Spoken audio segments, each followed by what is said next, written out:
15ই মে চতুর্থ দফার ভোট আসানসোল লোকসভা কেন্দ্রে জোর কদমে চলছে প্রার্থীদের ভোট প্রচার। বুধবার আসানসোল লোকসভা কেন্দ্রে তৃণমূল প্রার্থী শত্রুঘ্ন সিনহার সমর্থনে কর্মী সম্মেলন করা হয়।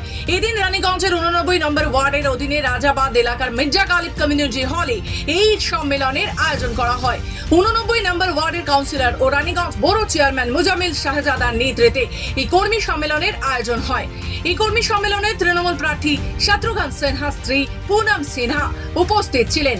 আরো উপস্থিত ছিলেন রানীগঞ্জ টাউন টিএমসি সভাপতি রূপেশ যাদব ও 35 নম্বর ওয়ার্ডের কাউন্সিলর আক্তারি খাতুন এবং 88 নম্বর ওয়ার্ডের কাউন্সিলর নেহা শাহ সহ এলাকার সমর্থকেরা।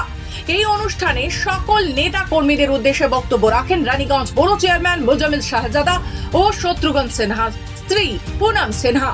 লোকসভা নির্বাচনে রানীগঞ্জ বিধানসভা কেন্দ্রের 89 নম্বর ওয়ার্ড থেকে শত্রুঘ্ন সিনহাকে কিভাবে নেতৃত্ব দেওয়া যায় সে বিষয়ে কর্মীদের প্রয়োজনীয় দিক নির্দেশনা দেন তারা।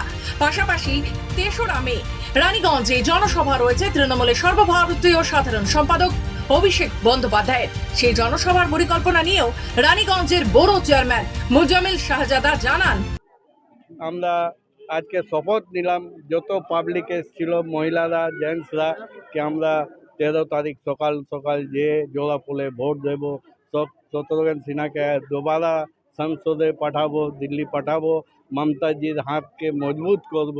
এই শপথটা আজকে নেওয়া হলো। ওটা জানানো হলো অভিষেক ব্যানার্জি 3 তারিখ 3টার সময় রাজগ্রহণ রানীগঞ্জে আসছেন। যত আমাদের কর্মী ছিল আর সমর্থকরা ছিল সবাই ইচ্ছুক, আমরা যাব যেভাবে হোক, গরম থাকুক যত গরম থাকুক আমরা সে সভাতে যাব আর অভিষেক ব্যানার্জিকে আশীর্বাদ দিয়ে আসবো। রানীগঞ্জ থেকে সমীর বাদ্যকরের রিপোর্ট, খবর বাংলা।